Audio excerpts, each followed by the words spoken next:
अस्सलाम वालेकुम एवरीवन। आज हम इस लेक्चर में अपनी इंग्लिश वोकेबलरी का पहला वर्ड देखेंगे। अच्छा, आज मैंने जितने भी वर्ड्स लिए हैं उन सबका मीनिंग केयरलेस है। ठीक है। और साथ में आपको निमोनिक्स भी बताऊंगी कि आप इसे कैसे याद रख सकते हो, क्योंकि जितने भी हर एक यूनिवर्सिटी के टेस्ट में इंग्लिश एक कंपल्सरी पोर्शन है। मेनली अगर हम नस्ट का ही देखें तो उसमें भी इन हर एक टेस्ट के अंदर, चाहे वो बिजनेस का हो या इंजीनियरिंग का हो, जो से भी फील्ड हो, तो उस टेस्ट में इंग्लिश एक कंपल्सरी पोर्शन शामिल है। और जो उसमें वर्ड्स आपके टेस्ट के अंदर आते हैं तो वो बहुत रेयर टाइप होते हैं कि हम उसे डेली लाइफ में इतना यूज नहीं करते। और बहुत से ऐसे स्टूडेंट्स होते हैं जिन्हें वर्ड्स याद रखने में बहुत मुश्किल होती है, जो ओ ए लेवल्स के नहीं होते, simple F S C matric वाले स्टूडेंट्स होते हैं या भी बैकवर्ड एरिया से होते हैं। तो बहुत मुश्किल स्टूडेंट्स के लिए होता है कि वो इन वर्ड्स को याद रख सकें। ठीक है। और हर एक यूनिवर्सिटी के टेस्ट में इंग्लिश एक कंपल्सरी पोर्शन है। सी एस एस में भी अगर आप लोग देखें तो इंग्लिश अपना एक मेन मेजर देखा जाता है वहाँ पे भी। ठीक है। तो हमारा जो आज फर्स्ट वर्ड है उसका मीनिंग मैंने आपको पहले बता दिया, केयरलेस है। ठीक है। जितने भी आज हम वर्ड्स देखेंगे तो उन सब का मीनिंग जो है वो केयरलेस ही है। अच्छा, तो हमारा फर्स्ट वर्ड जो है वो स्लिप शोल्ड है। तो आप इसकी मैंने प्रोनाउंसिएशन आगे लिख भी दी है, लेकिन अगर मुझसे किसी वर्ड की प्रोनाउंसिएशन गलत हो जाए तो उसके लिए पहले ही मास्टर है। ठीक है। तो हमारा जो फर्स्ट वर्ड है आज का वो है स्लिप शोल्ड। तो स्लिप शोल्ड, तो हम इसे कैसे याद रख सकते हैं? सबसे पहले मैंने मीनिंग आपको बता दिया कि सबका केयरलेस ही है। अब हम इसे याद कैसे रख सकते हैं? तो आप ऐसे याद रख सकते हैं कि उसके जहन से कोई चीज़ स्लिप हो जाना। ठीक है। स्लिप हम वैसे भी आम रूटीन में देखते हैं कि ये चीज़ स्लिप हो गई। ठीक है। तो मीन्स ऐसे याद रखें ना कि उसके जहन से एक चीज़ स्लिप हो गई, कितना केयरलेस है वो, ये भी स्लिप हो गई उसके जहन से। ये बात कैसे कोई भूल सकता है ये बात? ठीक है। तो हम इसको इस वे में याद रख सकते हैं, स्लिप शॉर्ट। सही है। अम, आगे मैंने इसका एक रूट वर्ड जैसे स्लिप है, ठीक है, टू स्लाइड, शॉर्ट, शूज। तो आगे ये निमोनिक्स मैंने यहाँ पे भी वैसे लिख किया कि imagine a man wearing slippers too big for him, sleeping while walking and working carelessly. ठीक है। तो आप ये वाली निमोनिक भी देख सकते हैं। आगे मैंने कुछ एग्जांपल्स लिखी हैं यहाँ पे, जैसे कि मैं आपको एक छोटे से बता देती हूँ। He slept he slept short, homework was full of spelling mistakes। अगर कुछ सिनोनिम्स लिखे हैं तो ये आप, अगर आप चाहेंगे तो मैं इन सिनोनिम्स के ऊपर भी निमोनिक टाइप वीडियो बना दूंगी, लेकिन अभी जो मैंने वर्ड्स लिखे हैं सिर्फ उनको मैं निमोनिक वाइज आप लोगों को समझा रही हूँ कि आप इसे कैसे याद रख सकते हैं। तो अगेन स्लिप शॉट, तो स्लिप से याद रखेंगे उसके जहन से ये चीज़ स्लिप हो गई या उसके हाथ से ये चीज़ स्लिप हो गई, कितना केयरलेस पर्सन है ये। अच्छा, अब हमारा जो सेकंड वर्ड है वो है रेकलेस। ठीक है, रेकलेस। तो आप इसे कैसे याद रख सकते हैं? जो यहाँ पे मैंने निमोनिक लिखी है वो है picture a driving speeding in a crowded market. ठीक है। Not caring for another safety, anyone safety. ठीक है। तो आप इसे ऐसे भी याद रख सकते हैं, ये भी एक अच्छी निमोनिक है। ठीक है, कि ड्राइव स्पीड में करना क्राउडेड मार्केट में, वो बहुत ही केयरलेस पर्सन हो सकता है। लेकिन आप इसे ऐसे याद रख सकते हैं, रैक, रैक से रैश, रैश ड्राइविंग हमने सुना है ना, तो ऐसे ही रैश ड्राइविंग करता है वो, मतलब बहुत ही केयरलेस ड्राइविंग करता है। तो आप रैक से रैश भी याद रख सकते हैं। और जो मैंने थर्ड वर्ड लिया वो है ही रैश। तो रैश ड्राइविंग ये हमें पता ही है कि अगर आप थोड़ा इसको उर्दू में लीजिए तो रश ड्राइविंग, रश में ड्राइविंग करना, बहुत केयरलेस, मतलब बहुत हमें विद, ऐसे कह सकते हैं कि फुल अटेंशन के साथ करनी चाहिए रश में ड्राइव। तो वो बहुत केयरलेसली ड्राइव कर रहा था। सही है। तो हम इसे ऐसा भी याद रख सकते हैं। जो यहाँ पे मैंने निमोनिक लिखी हुई है वो ये है, imagine a person rushing into water without checking if it's deep. ठीक है। तो ये रैश स्टिश एक्शन हो सकता है उसका। फिर केयरलेस, तो आप सबको पता ही है कि केयरलेस वैसे ही केयरलेस है। उसके बाद आता है हीटलेस। अच्छा, टीचर कहते हैं ना, पे हीट टू दिस थिंग, पे हीट। तो मीन्स के अटेंशन दो। हीट का हमें पता है मतलब। ठीक है, आप ऐसे याद रख सकते हैं, पे हीट से। तो हीट का मतलब होता है अटेंशन, और जो हीट लेस है मतलब नहीं अटेंशन दे रहा वो पर्सन, मीन्स कि he is very careless person. यहाँ पे जो निमोनिक लिखी है मैंने, वो imagine a child playing near fire even after mother shouted warnings. उसके बाद जो हमारा सिक्स वर्ड है वो है शॉर्टी। तो शॉर्टी मैंने जैसे स्लिप शॉर्ट से आपको कहते हैं, जब आपको स्लिप शॉर्ट याद होगा तो उसके अंदर भी शॉर्टी आता है, ठीक है।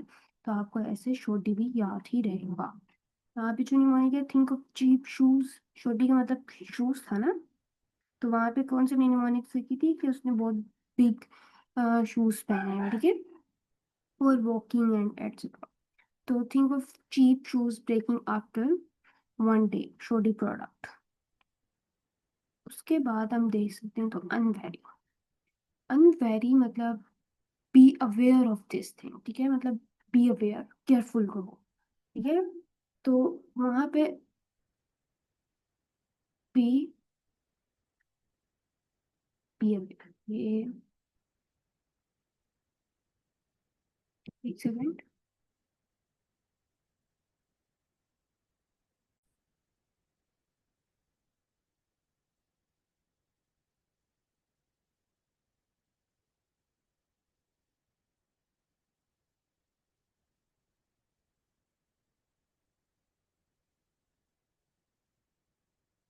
और ये थोड़ा इंटरनेट इशू आ गया था अंदर।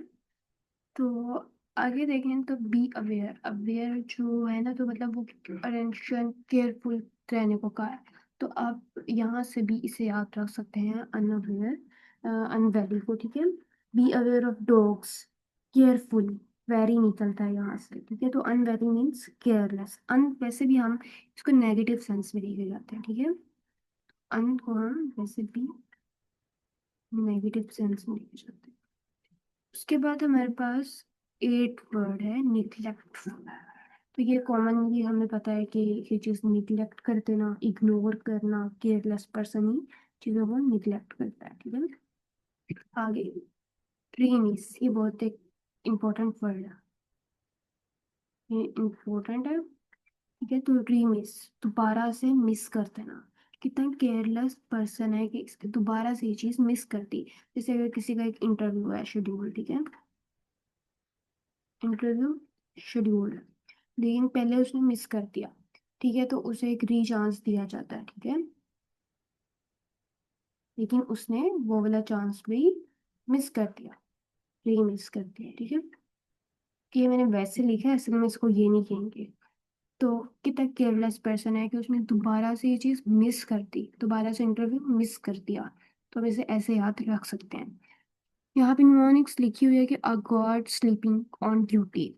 कितना एक्सट्रीमिस्ट बिहेवियर है, केयरलेस बिहेवियर है। तो आप इसे ऐसे तो याद नहीं रख सकते ना कि गार्ड स्लीपिंग ऑन ड्यूटी, तो इससे आपको एकदम से याद आ जाएगा तो ओ ये तो रीमिस का है, ठीक है। तो आपको रीमिस याद रखने के लिए उस टाइप, उस वर्ड से न्यू निमोनिक्स निकालनी है, न्यू वर्ड्स निकालने हैं, कुछ ऐसी ट्रिक निकालनी है कि आप उसे याद रख सको। जैसे हमने वो पीरियोडिक टेबल याद किया होता है ना कि हारी ने की रब से फरियाद, तो हमें उसके वो फर्स्ट फर्स्ट वर्ड याद रहते हैं फिर। तो ऐसे ही फिर रीमिस दोबारा से मिस कर देना, ठीक है। आगे आता है tenth word is let's. Let's word भी बहुत इंपॉर्टेंट है। इसको हम कैसे याद रख सकते हैं, तो हमने लक्स तो सुना ही हुआ है, ठीक है। लक्स हमारे पास सोप है, ठीक है। तो आप अब इसको यहाँ से भी याद रख सकते हो, slip shop, slip and lux, ठीक है। तो उसके हाथ से जो है लक्स जो सोप है वो स्लिप हो गया। तो स्लिप हो जाना, दोबारा से अंदर आ चुके, और आपको पता है स्लिप शॉर्ट का क्या मतलब होता है, केयरलेस। तो उसके हाथ से सोप स्लिप हो गया, कितना केयरलेस पर्सन है, इसे ऐसे याद रख सकते हो।